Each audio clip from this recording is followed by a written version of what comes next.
Cher ami, cher téléspectateur, est-ce que tu es sauvé?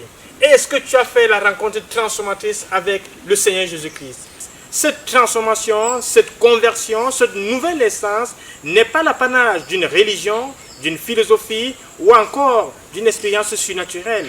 Mais c'est un pécheur qui se repent, qui invite Jésus-Christ dans son cœur et reçoit le salut Christ. C'est le cas de Nana Alain Serge qui a rencontré le salut en Jésus-Christ, non pas en allant chez les marabouts, ni dans les églises réveillées, ni chez les onsonistes comme il a fait, mais en invitant Jésus-Christ dans son cœur.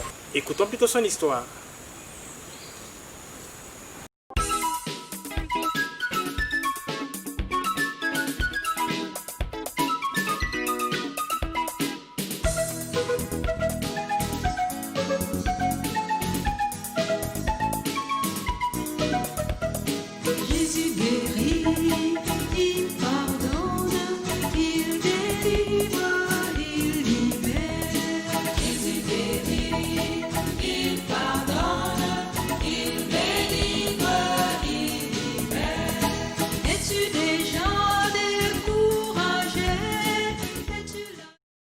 Bonjour, je m'appelle Nana Alain Serge.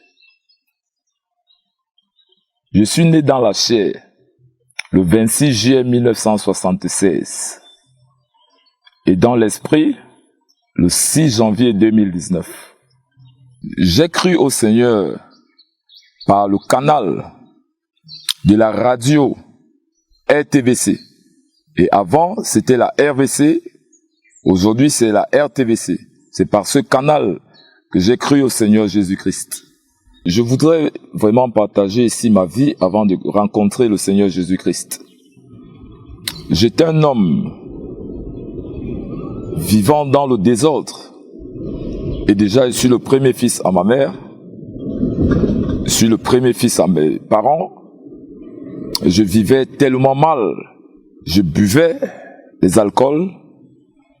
Je fumais la cigarette et ma vie n'avait pas de sens. Je n'avais même pas la paix du cœur. Ma mère ayant vu ça, elle a donc décidé de m'amener chez des marabouts. Nous avons fréquenté les marabouts, plusieurs marabouts.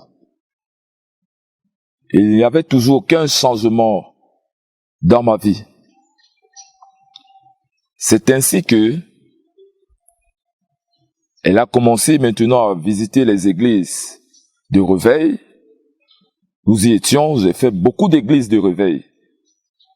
Je ne trouvais pas toujours la solution à mes problèmes. Nous avons commencé aussi à fréquenter les prophètes, maman et moi, où on nous donnait les huiles d'onction, les eaux d'onction, et d'ailleurs où on m'a même donné l'eau d'onction, 2 bouteilles à 40 000, et je devais me purger avec cette eau. Je me suis purgé avec cette eau, les 2 bouteilles d'eau d'onction, 2 bouteilles d'eau Tanguy à 40 000 que je me suis purgé avec. Mais après ça, rien ne s'est passé. Je n'ai pas eu un changement dans ma vie. Alors j'étais dépassé par rapport à ma manière de vivre. J'ai voyagé, je suis allé à Dubaï. Et là-bas, je buvais toujours le whisky. Je buvais les whisky là-bas. Je buvais les bières en canette. Et ça me dégoûtait franchement, je fumais la cigarette. Et ça me mettait franchement mal à l'aise. Alors, j'ai commencé à écouter les radios chrétiennes. Là, c'est bien sûr lorsque j'étais à Yaoundé. J'étais maintenant scotché aux radios chrétiennes. Donc, j'écoutais fréquemment les radios chrétiennes. Alors, je suis tombé par hasard. J'ai écouté la RVC ce jour. Et l'émission était intitulée « It is written ». Il est écrit. Et c'est une sœur qui présentait cette émission. Alors j'ai été marqué. J'ai été marqué par cette émission. J'ai oublié carrément le message qu'elle véhiculait ce jour, mais seulement j'ai été saisi par ce qu'elle disait. Et après l'émission, elle a donc demandé que celui qui a besoin de prière puisse envoyer son message pour qu'on puisse prier pour lui. Alors je continuais toujours à écouter l'émission. je me suis dit, comme à l'accoutumée, ou dans d'autres stations radio, où on demande d'envoyer le message pour qu'on prie pour toi, je me suis dit qu'effectivement, on devait prier en direct pour moi, comme dans d'autres radios sur lesquelles j'étais le plus souvent scotché, ou bien que j'écoutais le plus souvent. Alors, mais ce n'était pas le cas. Et j'ai été surpris que la sœur Sidoine disait déjà que bon, elle va continuer avec l'émission la prochaine fois, parce que le temps tirait déjà à la fin, donc elle devait continuer avec l'émission la première fois. C'est comme ça donc que je me suis mis intérieurement à me poser des questions. Attends, on peut voir. Je suis tombé dans sur quel genre de station radio aujourd'hui, où on dit d'envoyer les messages. Et j'ai envoyé l'SMS, et mon SMS disait ceci: Seigneur, s'il vous plaît, priez pour moi. Je voudrais que le Seigneur restaure ma vie en cette année 2019. Parce que là, c'était en décembre 2018, donc la traversée de décembre 2018 pour 2019. Alors, elle n'a pas prié pour moi. Ça m'a marqué. J'ai dit bien, ok, je ne sais pourquoi, mais ça m'a beaucoup marqué. Et ceci c'était un vendredi. Le samedi, mon téléphone a sonné, j'ai vu, il y avait un appel, un numéro inconnu. Alors, ce frère m'a demandé si c'est moi qui ai envoyé l'SMS, bien sûr, et que si je pouvais me rendre à Tourebé, au carrefour Beignet. Oh, et moi, je vivais à Corndoué, à Lampadé. J'ai dit, mais je ne connais pas le carrefour Beignet. Il m'a dit, ok, tu vis où? J'ai dit, je vis à Corndoué, Lampadé. Il m'a dit, très bien, tu n'es pas loin de l'église. Alors, je ne suis même pas allé me laver. J'ai directement pris une moto. Je suis arrivé donc au carrefour Beignet. Il y a un frère que le Seigneur avait rempli de l'Esprit Saint. Lorsque je suis arrivé, il m'a salué et nous avons essayé de partager. Je lui ai expliqué toute ma situation, tout ce qui me faisait des problèmes, toute ma vie. Et lui aussi s'est ouvert à moi. Il m'a raconté aussi la sienne. J'ai compris au fond de moi déjà que c'est vraiment un frère. Parce que la manière qu'il m'a parlé, j'ai ressenti en moi qu'il fallait franchement que je m'ouvre à lui. Et c'est ainsi qu'il m'a dit que ceux chez qui j'allais, c'est les faux prophètes. Mais lui, il croit à ce Dieu qu'il sait depuis les années. Il m'a donc expliqué sa vie, que lui-même il était un footballeur. Et il y a une fois, un blanc est venu leur administrer l'anointing water par la bouche avant qu'il ne puisse effectuer un match de football. Et lui, il avait refusé ce jour. Il m'a dit carrément que lui ne peut rien faire pour moi, mais il croit en ce Dieu qui est vivant, ce Dieu pourra transformer ma vie. J'ai répondu Amen. Alors franchement, après ça, il m'a conduit à la prière de repentance. Et il m'a donné un temps, un moment où je devais reconnaître mes péchés. Ça veut dire communiquer, parler moi-même avec le Seigneur du fond de mon cœur. Et je l'ai fait. Je me suis mis en position de prière. J'ai regretté parce que j'étais un voleur. J'étais un braqueur. Je vivais dans le péché de l'immoralité sexuelle. Donc ma vie n'avait plus de sens. Donc dans la prière de repentance, j'ai dit tout ça. J'étais un porteur de fer. Je faisais l'haltérophilie. J'étais un voleur. Je buvais. Fighter. Qui as-tu? Toute cette mauvaise boisson-là qui me traumatisait la vie. J'ai dit cela dans ma prière. Que Seigneur, franchement c'est trop. Je n'ai plus envie de vivre ce genre de vie. Ça c'est juste au moment où il m'a dit de faire la prière de repentance. Il voulait me conduire à Christ. J'ai donc regretté du fond de mon cœur. Je parlais dans mon cœur que Seigneur, ceci ça dépasse mon entendement. Je suis allé chez des prophètes. On m'a pris mon argent, on a mangé mon argent sans guérison, sans solution. Maman elle-même, elle m'a emmené chez des prophètes. Toujours pas de solution. Seigneur, j'ai prié sincèrement dans mon cœur. Et puisqu'il m'avait dit, lorsque tu finis cela, tu dis Amen. J'ai donc dit Amen. Il a su que j'ai fini la repentance. Et il m'a maintenant conduit dans une prière qu'il avait formulée, et que je devais répéter avec lui, parce que je me souviens bien de ces mots. Il disait, Seigneur Jésus, je reconnais que je suis un pécheur. J'ai péché en pensée, en parole, en acte. Je t'en supplie, Seigneur, de me pardonner. Je t'ouvre mon cœur aujourd'hui. Je t'accepte dans mon cœur comme Seigneur et Sauveur. Viens et entre dans mon cœur. Prends la première place dans mon cœur.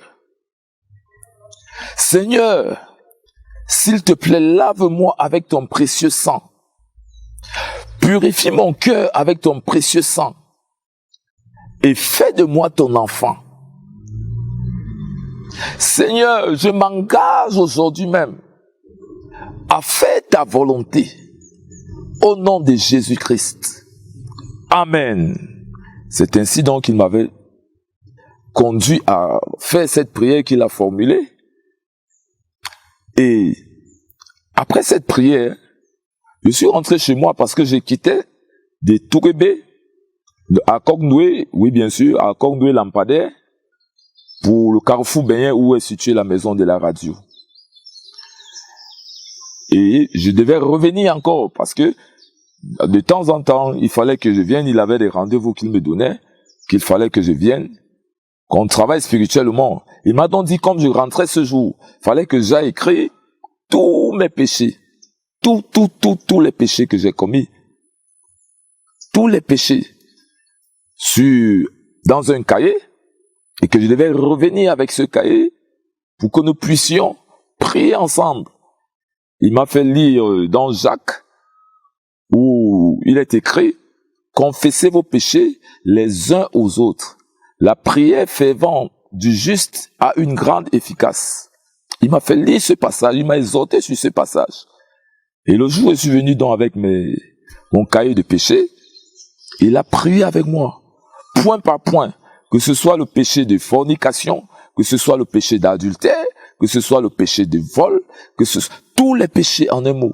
Il a prié sur moi les impositions des mains que j'ai eues par des prophètes. Il a prié pour moi. Et je vous dis clairement qu'il ne m'a pas imposé la main. Il ne m'a pas imposé les mains. Alors, après la prière, je suis retourné chez moi. Déjà, lorsque j'arrive à la maison, je sens en moi qu'il y a quelque chose qui s'est passé. Le dimanche, nous devions être à l'assemblée, à la maison de la radio, bien sûr. Il y a une assemblée là, à la RVC. J'étais à l'assemblée ce jour. Lorsque le frère Jean Gankoué a demandé qui voulait être baptisé, après qu'il eut fini d'enseigner, bien sûr, il a demandé donc qui voulait aller aux eaux de baptême, qui voulait qu'on le baptise. J'ai levé la main. Alors, après, nous sommes allés aux eaux de baptême. Lorsque je suis arrivé aux eaux de baptême, avec le frère qui me suivait, donc qui faisait mon suivi, au centre des Tourébé, puisque il y a la piscine dans le centre, mais quelque chose s'est passé. Et lorsqu'on m'a baptisé, étant ressorti de l'eau, j'ai ressenti en moi quelque chose. Je ne sais pas comment expliquer ça, mais je dirais, lorsqu'on prend la glace, on pose la glace sur ta main, tu poses la glace sur la main, il y a une sensation là, qui est inexplicable. C'est ce que j'ai ressenti dans mon corps ce jour. Ça m'a marqué, j'ai compris qu'ici, là, il y a vraiment quelque chose qui s'est passé. Et alors, j'étais vraiment dépassé. Ma tête était calme, posée. En moi, ma tête était posée. Je ne pensais plus à rien. J'étais comme si, je ne sais pas comment est-ce que les mots me manquent pour dire ça. Je ne peux pas expliquer ce que je ressentais ce jour. Alors, c'est comme ça que je commence maintenant à expérimenter le Seigneur. J'assistais fidèlement aux réunions, aux enseignements du frère Jean Gankoué les mardis. et j'allais au culte les dimanches. C'est ainsi donc que j'ai été conduit à Christ.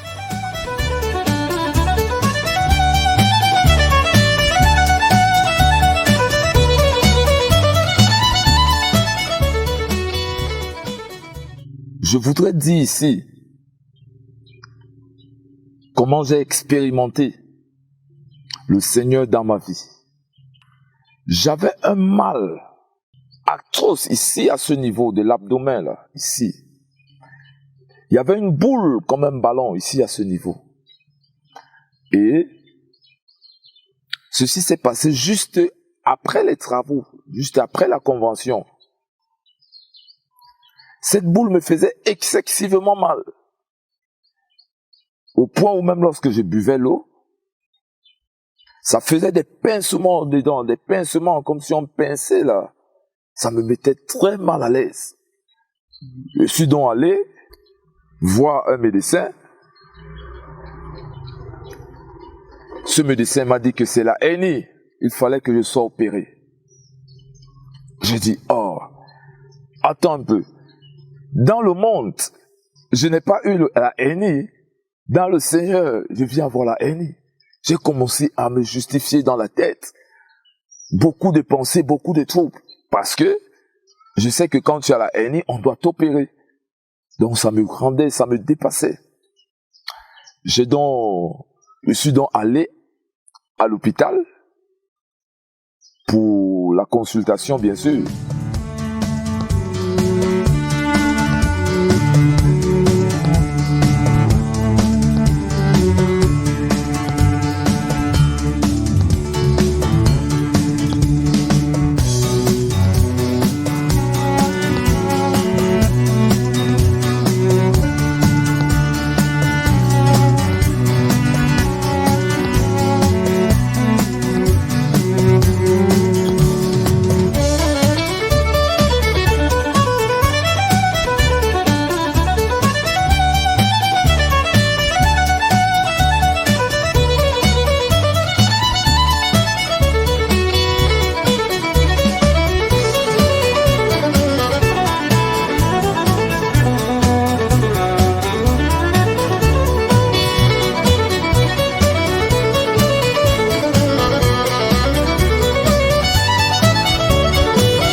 L'échographie, le médecin a écrit à la conclusion que j'avais une présence d'une hernie dont le collet mesurait 6,3 cm. Il a raconté tout un gros français en bas là à la conclusion. Oh, j'ai dit, oui, ça c'est vrai. Oh, ça c'est vrai. Moi, on doit m'opérer. Alors, j'ai pris une retraite de 3 jours. Et avant de prendre la retraite, j'étais à l'école de la connaissance du service de Dieu. La 7e session de l'école de la connaissance du service de Dieu, où le thème était là-bas, vivre par la foi. Et nous avons été enseignés ce jour que Abraham était le père de la foi. Et que la foi, c'est une ferme assurance des choses qu'on espère, une démonstration de celles qu'on ne voit pas. J'ai mis donc cet enseignement en pratique. Pendant ma retraite de 3 jours, j'ai dit au Seigneur, Seigneur, me voici. Déjà, étant chez le médecin m'avait demandé 125 800. À la suite, il y a un frère qui m'a fait un don de 10 000 francs. Donc, ça veut dire que je n'avais que 10 000 francs sur la somme de 125 800 qu'on demandait. Alors, étant avec la somme de 10 000 francs, je suis allé dans la retraite. C'est pendant que j'étais en retraite, 3 jours. Au 3e jour, avant que je ne finisse la retraite, le Seigneur me dit que Nana, j'étais guéri. J'étais suffoqué, moi. J'étais suffoqué, étonné. J'étais étonné que, mais attends un peu voir, comment ça?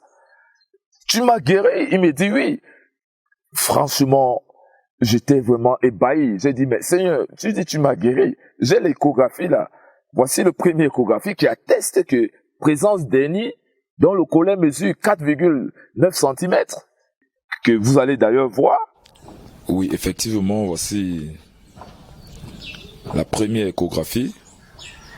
Ça, c'est le compte rendu de la première échographie abdominale où à la conclusion, le médecin, on a écrit ici que la présence d'une hernie de la ligne blanche dont le collet mesure 4,6 mm avec un fin sac de 0,9 cm.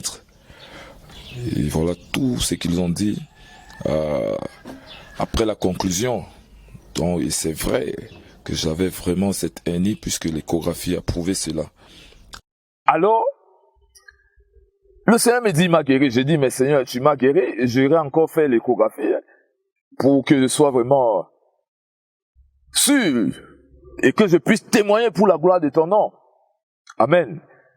Et effectivement, je me suis rendu à l'hôpital ce matin, très excité. Lorsque j'arrive à l'hôpital, je vois l'infirmière, je dis à l'infirmière, au docteur, que madame, je suis venue pour une confirmation. Elle me dit, ah bon, comment ça? Je dis non, mais voilà le premier échographie, la présence d'une hernie là, et s'il te plaît, le Seigneur m'a dit qu'il m'a guéri, je voudrais se confirmer parce qu'il m'a dit de venir confirmer. J'ai payé dans l'échographie, 6 000 francs, on a refait l'échographie. Et avant ça déjà, pendant qu'il m'a dit il m'a guéri, cette boule avait baissé et la douleur, les pincements que je ressentais à l'abdomen là, n'existait plus. Ces pincements, ce mal atroce que je ressentais au niveau de l'abdomen était devenu très léger. Ça ne faisait plus tellement mal. Alors, elle m'a donc dit de me coucher sur le lit, bien sûr, dans la salle d'échographie. Elle a commencé l'échographie. Elle a mis la tête magnétique là. Je ne sais pas comment les médecins appellent ça. Elle a commencé à fouiller. Et ce qu'on voyait avant, cette hernie qu'on voyait avant en 30 minutes, lorsqu'elle est montée à 45 minutes, j'ai commencé simplement à comprendre dans ma tête que ici là, quelque chose s'est passé. Amen. J'ai commencé à comprendre que quelque chose s'est passé. Mais elle était là, elle m'a rien dit. Elle continue toujours. Je vois, elle monte à plus de 50 minutes. Je dis, mais c'est un peu. J'étais maintenant un peu confus. Je dis dans mon cœur que mais le Seigneur me dit, il m'a guéri, toi tu ne dis rien. Avant on voyait ça en 30 minutes. Comment tu dis, dans ma tête je me justifiais que, comment tu dis sur moi, dis-moi une fois que le Seigneur m'a guéri et je commence à rendre grâce à Dieu. Elle ne parlait toujours pas le médecin. Alors elle m'a dit donc tourne-toi sur le côté. Je me suis tourné sur le côté. Elle allait maintenant de ce côté. Elle a commencé à frotter la tête magnétique là, la souris, le truc de l'hôpital là, je sais pas comment ils appellent ça, le langage des médecins là. Elle a commencé à frotter ça de ce côté. Elle a commencé à frotter de ce côté. Après elle me dit tourne-toi à l'autre côté. Elle frotte ici. Après elle me dit gonfle le ventre. Je gonfle. Elle me dit laisse, je laisse. Elle me dit gonfle, je gonfle. Ça me faisait même déjà rire. J'étais en train de rire. Je disais seulement gloire à toi Seigneur. Parce que moi-même je ressentais qu'ici, effectivement quelque chose s'est passé. Après un moment, elle casse la tête de l'ordinateur, elle casse l'écran comme ça, elle baisse l'écran. Elle baisse, elle se lève, elle se met debout, elle rapproche la tête sur l'écran. J'ai compris seulement que ici là quelque chose s'est passé. Après, et à la fin, elle s'est exclamée, tu es un homme de foi. Le Seigneur t'a effectivement guéri. Et j'étais plein de joie. J'ai commencé à crier à l'hôpital, à prier. Merci Seigneur, merci Seigneur. Merci Seigneur, gloire à ton nom. Et j'étais plein de joie. J'étais content de voir la main tangible du Seigneur dans ma vie. Alors, après la prière, puisque je me suis retiré, et le Seigneur m'a donc dit qu'il va faire la deuxième échographie que j'ai faite d'ailleurs, et à la conclusion, on a écrit en bas là, par ailleurs, absence d'anomalie. Voilà l'échographie. C'est bien moi, Nana Alain. Et vraiment, j'ai vraiment été saisi par ce que le Seigneur a fait. Ça m'a vraiment rendu ministère. Et tu vois même ici, au niveau des reins, rein droit, 105 mm. Ici, rein gauche, 109 mm. Par contre, l'autre côté, on était ici au rein droit, 111 mm, rein gauche 101 mm. Donc ce qui veut dire ici c'est encore PC totalement. On quitte de 101 à 105 au rein droit et on quitte du rein gauche de 101 à 109. Vraiment, je rends gloire à Dieu. Amen. C'est comme ça que j'ai expérimenté dans Dieu. J'ai expérimenté dans le miracle du Seigneur Jésus-Christ. Et plus le message du frère Théodore qui m'a boosté. Et vraiment, je bénis vraiment le Seigneur pour ça. Je bénis vraiment l'Éternel pour sa main de guérison. Pour sa main de guérison dans ma vie.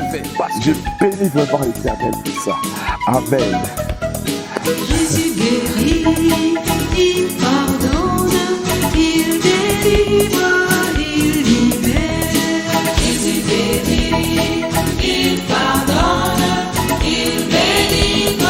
Chers amis, chers téléspectateurs, nous t'invitons à faire l'expérience du salut en Jésus-Christ. Confesse tous tes péchés que tu as jamais commis, abandonne-les, invite Jésus-Christ à entrer dans ton cœur et dans ta vie. Et bientôt, tu nous écriras pour nous raconter l'histoire de ta nouvelle vie. Bonne soirée. Es-tu déjà